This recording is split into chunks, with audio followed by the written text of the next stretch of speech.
हमारे साथ बजट पे बात करने के लिए हैं डायरेक्ट और इनडायरेक्ट टैक्स के बोर्ड चेयरमैन। हमारे साथ हैं CBDT chairman Ravi Agrawal sir और हमारे साथ हैं CBIC chairman Sanjay Kumar Agrawal sir. शुरुआत सर रवि अग्रवाल सर मैं आपके साथ करना चाहूँगा। एक बड़ा बोनांजा आपने मिडिल क्लास को दे दिया है सर, लेकिन सर जो 1 लाख करोड़ का आउटगो है या फॉरगॉन है सर, इसको आप कैसे मैचअप करेंगे? देखिए, इस समय अभी आप करंट ट्रेंड अगर आप देखेंगे फाइनेंशियल ईयर 24-25 में करीब 15% के आसपास की ग्रोथ डायरेक्ट टैक्स कलेक्शंस में है। इसको जो टैक्स स्लैब्स और जो रिलीफ इस बजट में दिया गया है उसको ध्यान में रखते हुए अगले साल के जो प्रोजेक्शंस हैं उसको 12.65% किया है। सो जो करंट ट्रेंड है 14.12 उसको हटा के 12.65% किया है, तो इसी में अपने आप में निहित है। और अगर हम देखें कि जो जीडीपी नॉमिनल जीडीपी ग्रोथ 10.1% को अगर हम लेके चलें तो उससे टैक्स बॉयंसी भी अगर हम निकालते हैं तो वर्केबल है। सो उसको ध्यान में रखते हुए ये डिसीजन लिया गया। संजय सर, आप लोगों ने भी सर कस्टम ड्यूटी में काफ़ी रिलैक्सेशन दिया है।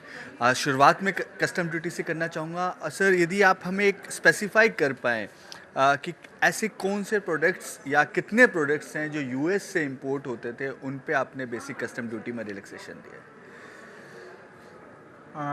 यूएस से जो प्रोडक्ट्स इंपोर्ट होते हैं उसमें जो एमएफएन रेट पे इंपोर्ट होते रहे हैं उसमें कोई ऐसा कोई रिलैक्सेशन की बात नहीं आती है, क्योंकि जो आइटम्स जो जैसे यूएस से सबसे ज़्यादा जो इंपोर्ट होता है वो क्रूड होता है, क्रूड पेट्रोलियम होता है। उसके अलावा कुछ आइटम्स हैं जैसे कि जो अपना डायमंड्स होते हैं इंपोर्ट, और इसी तरह के और आइटम्स हैं जो कि जिस पे कि क्रूड पे तो अभी ड्यूटी है ही नहीं, उसके ऊपर कुछ सेस लगता है। उसी तरह से डायमंड्स पे भी ड्यूटी रेट बहुत कम है। तो जो आइटम्स जो यूएस से मेनली इंपोर्ट होते हैं उसमें रेट्स ऑलरेडी बहुत कम है, वो सभी के सभी रेट्स 10% के अंदर ही आते हैं। तो एज सच उस पर रेट रिडक्शन की कोई औचित्य नहीं था, कोई उस पर कार्रवाई करने की ज़रूरत नहीं थी। और ये जो एक्सरसाइज हमारे द्वारा की गई है वो उसको हमने कुछ फैक्टर्स को ध्यान में रख के करी हैं, जिसमें सबसे पहले हमारा फैक्टर था कि हम अपना जो रेट स्ट्रक्चर है इस तरह से रखें कि जो इंडियन इंडस्ट्री की जो कॉम्पिटिटिवनेस है वो बनी रहे। उसके अलावा रेट स्ट्रक्चर को सिंप्लीफाई कर दें। कुछ सेक्टर्स जिसमें कि हायर प्रोटेक्शन की ज़रूरत है उसमें वो प्रोटेक्शन हम देते रहें, और इस तरह से उसमें कोई सिंप्लीफिकेशन अगर किया जा सके वो करें। तो इसके चलते हमने क्या किया कि जो हायर टैरिफ रेट्स थे जैसे 25%, 30%, 35%, 40%, 100%, 125% और 150%, जो इंडस्ट्रियल गुड्स पे ये हाई टैरिफ रेट्स थे उसको हमने ख़त्म कर दिया। और हमने जो रेट्स रिटेन किए हैं वो हमने 0, 2.5, 5, 7.5, 10, 15, 20 एंड 70% को हमने रिटेन किया है। साथ में हमने इस बात का ध्यान रखा है कि जहां हमने टैरिफ रेट्स को नीचे लेके आए हैं, जहां पे भी ज़रूरत थी वहां पर हमने एआईडीसी जो कि agriculture and infrastructure development cess है उसको लगाया है, और कहीं पे हमने उसको जो लगाया है वो कम लगाया है ताकि उसमें इफ़ेक्टिव रेट रिडक्शन भी हुआ है। इन चीज़ों को ध्यान में रखते हमने ये रेशनलाइजेशन एक्सरसाइज करी। इसके अलावा करीब हमारी 82 टैरिफ लाइन्स ऐसी थी जिसमें कि सेस भी लगता था और सरचार्ज भी लगता था। ऐसी टैरिफ लाइन्स में से हमने सरचार्ज को एग्जम्प्ट कर दिया है। उसके अलावा क्या था कि कुछ आइटम्स ऐसे हैं कि जिसमें हमने रेट रिडक्शन या तो पिछले बजट में किया या इस बजट में किया, तो अब क्योंकि हमने रेट रिड्यूस कर दिया, उसको नील कर दिया है या 2.5% कर दिया है, उनको हमने टैरिफ में ही बिल्ड कर दे रहे हैं, जिसको हम टैरिफाइजेशन कहते हैं, ताकि रेट को रेफ़र करने के लिए सीधे टैरिफ को रेफ़र किया जाए, उसके लिए कोई कॉरस्पॉन्डिंग नोटिफिकेशन है उसको देखने की ज़रूरत ना पड़े। तो इस हिसाब से हमने ये रेट रेशनलाइजेशन एक्सरसाइज करी है। इसका उद्देश्य अपने रेट्स को इस तरह से रखना था कि ताकि इंडस्ट्री की कॉम्पिटिटिवनेस रहे, ये एक छोटे से बैंड में रहे, और जो बहुत हाई टैरिफ रेट्स थे उनको कम कर दें। तो इसके साथ में हमने ये एक्सरसाइज करी। बिल्कुल सर, आपने इसके लिए 26,000 करोड़ का आपको लॉस भी हो रहा है जिस नहीं, तरीके ये से। 26,000 करोड़ का नहीं, ये 2,600 करोड़ का हमें, सॉरी, 2,600 करोड़ का जिसमें आपका। से रेट रेशनलाइजेशन एक्सरसाइज से जो रेवेन्यू लॉस है हमें, वो 1,900 करोड़ का है।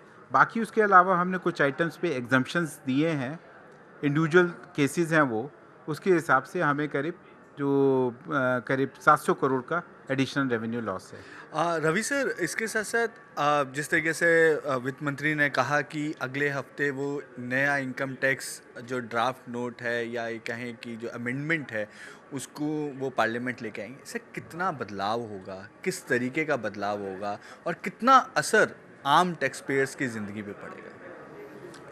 कि हम इसको इस तरह से देखें कि माननीय वित्त मंत्री जी ने जुलाई में जब इसको अनाउंस किया था तो उन्होंने कहा था कुछ ऐसा सरल सिंपल लैंग्वेज में इसको लिखा जाए भाषा में, जिससे कि आम लोगों की समझ में भी ये इनकम टैक्स आए।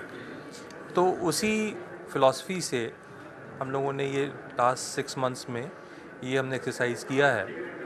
और अब जो हम देखेंगे एक्ट को, तो हमने भाषा उसकी सरल किया है, हमने उसका प्रेजेंटेशन बेटर किया है, और जितनी भी 1961 से कहीं पर रिडंडेंसीज आ गई थी या कोई ऑब्सोलीट सेक्शंस हो गए थे जो कि एक्ट में पड़े हुए थे, जिससे वो एक्ट और बल्कि हो रहा था, उस सबको भी ख़त्म किया है। और अगर हम देखेंगे कि वो एक्ट एज ए रिज़ल्ट लगभग करीब जो एग्जिस्टिंग एक्ट है उससे आधा हो गया। अब जो टैक्स पेयर है उसको कैसे बेनिफिट होता है? क्योंकि भाषा सरल रहेगी तो स्कोप फॉर इंटरप्रिटेशन कम रहेगा।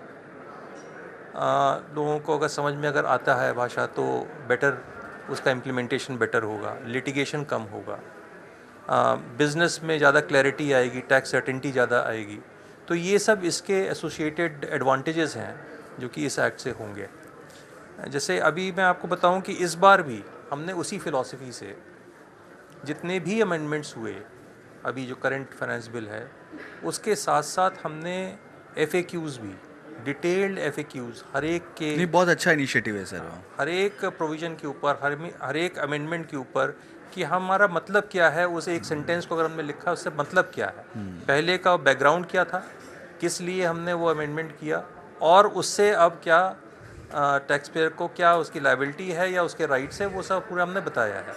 तो फिलॉसफी यही है कि सिंप्लीफाइड लैंग्वेज में आप बताइए, अल्टीमेटली ये एक्ट इम्प्लीमेंट करने के लिए, बेटर इम्प्लीमेंटेशन के लिए है, टैक्स पेयर के लिए है, लिटिगेशन को कम करने के लिए। इसी फिलॉसफी से हम लोग ये नया एक्ट ला रहे हैं। बिल्कुल सर।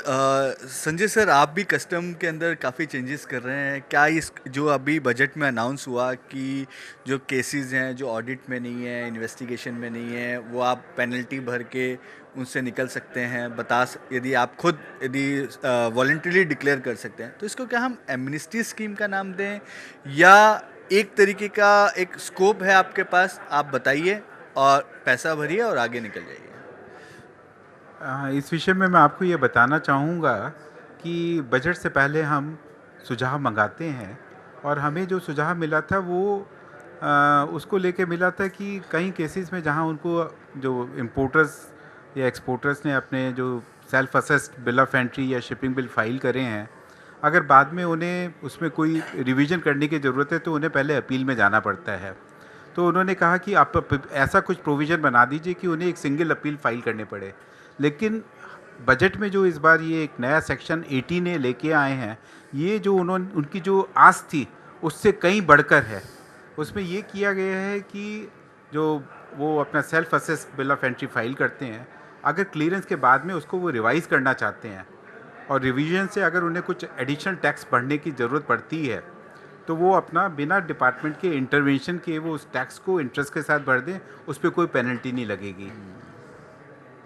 हाँ, ये सुविधा तब उपलब्ध नहीं है अगर उससे पहले उनके टैक्स भरने से पहले रिवाइज सेल्फ असेस्ड रिटर्न और बिल ऑफ एंट्री फाइल करने से पहले अगर डिपार्टमेंट ने ऑडिट या इन्वेस्टिगेशन की प्रोसीडिंग्स स्टार्ट कर दी है, तब ये सुविधा उपलब्ध नहीं है। इसी के साथ साथ मान लीजिए कि रिवाइज रिटर्न फाइल करने के साथ उसमें कोई रिफंड ड्यू होता है, तो ये रिवाइज रिटर्न रिवाइज जो बिल ऑफ एंट्री उन्होंने फाइल करी है, जो डिक्लेरेशन फाइल करा है, उसी को रिफंड एप्लीकेशन मान लिया जाएगा। इसके लिए उन्हें अब अपील में जाने की ज़रूरत नहीं रहेगी।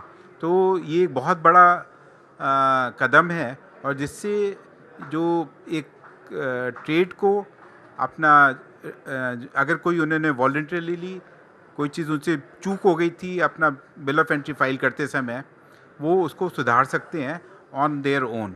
तो ये बहुत बड़ी सुविधा ट्रेड को दी गई है, जिसका वो भरपूर उपयोग कर सकते हैं।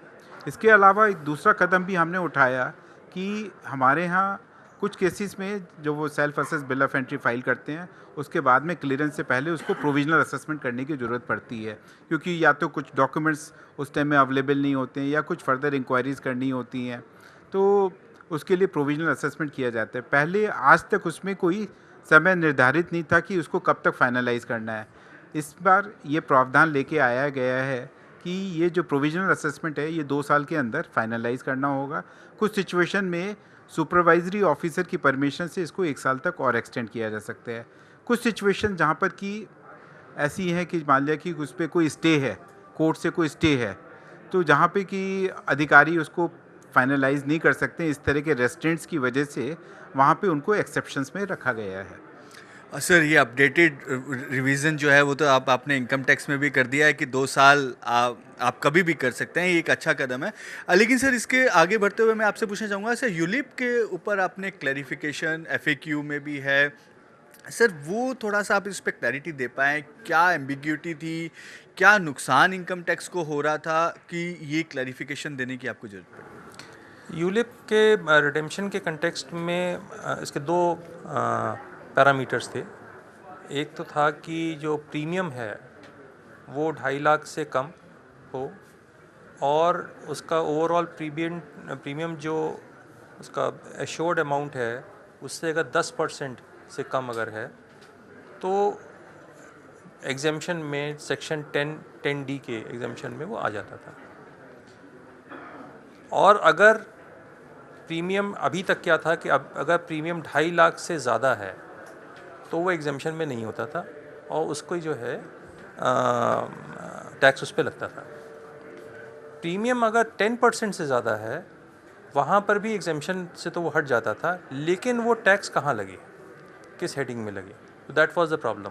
तो उसको हम लोगों ने अब चेंज किया है, और अब ये है कि अगर प्रीमियम 10% से ज़्यादा है और अगर ये या 2.5 लाख से अगर प्रीमियम ज़्यादा है तो कैपिटल गेंस में उसको टैक्स किया जाएगा। ये क्लैरिटी और सर्टेनिटी लेकर आया है। सर जो आपने कैपिटल गेन की बात करी, सर आपने लास्ट जो बजट था जुलाई में उसमें आपने काफ़ी चेंजेस कर दिए थे, तो क्या अब माने ये सर्टन है इसके बाद अब कैपिटल गेन को छेड़ने की अब ज़रूरत नहीं पड़ेगी?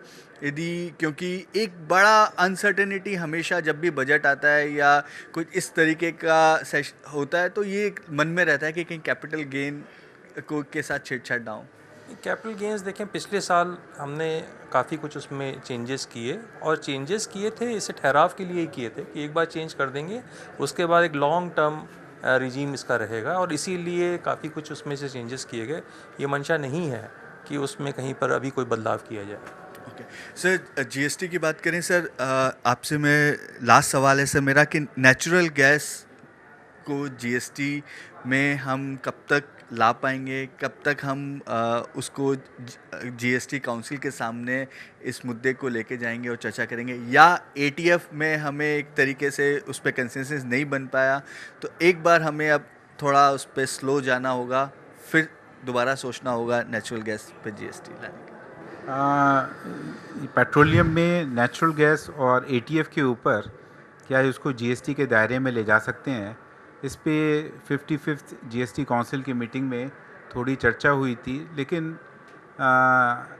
उससे यही निकल के आया कि अभी ये समय नहीं आया है कि इस दिशा में कोई कार्रवाई की जा सकेगी। Okay, thanks for joining Zee Business sir, thanks for giving time to us, thank you.